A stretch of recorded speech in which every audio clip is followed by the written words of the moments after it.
Pandian store serial இன்னைக்கான எபிசோடில் ராஜி வந்து எல்லாத்துக்கிட்டையுமே ஆசீர்வாதம் வாங்குவாங்க. உடனே அவங்க அப்பா சொல்லுவாங்க, நம்ம சித்தப்பா இருக்கான்ல, சித்தப்பா கிட்டே ஆசீர்வாதம் வாங்கு அப்படின்னு சொல்லிட்டு ஃபேமிலியோட ஆசீர்வாதம் வாங்குவாங்க. அதுக்கப்புறம் நல்ல எக்ஸாம் எழுது அப்படின்னு சொல்லிட்டு ராஜி வந்து செம ஹாப்பியாக வீட்டுக்கு வருவாங்க. அடுத்த சீனில் மீனாவோட அம்மா வந்திருப்பாங்க.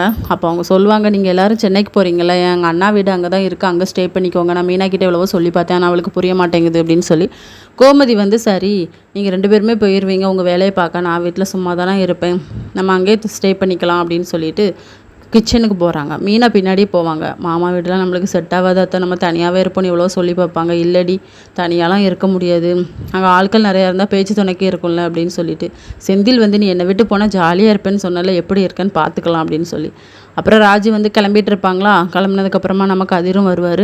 நீ வந்து என் மேலே இருக்க கோபத்தை வந்து எக்ஸாமில் காட்டிடாத, எக்ஸாம் நல்லா எழுதணும், எனக்கும் ஆசை தான் உன் கூட வரணும், உன்னை ஹாலில் கொண்டு விடணும், ஆனால் என்னால் இப்போ முடியாத சுச்சுவேஷன், என்ன மன்னிச்சிரு அப்படின்னு சொல்லிட்டு ஹக் பண்ணி ஃபீல் பண்ணிக்கிட்டு இருக்காங்க.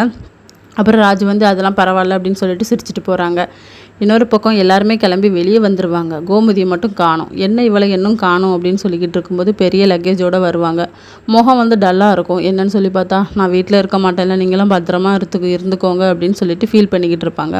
இதோட இன்னைக்கான எபிசோட் முடியுது.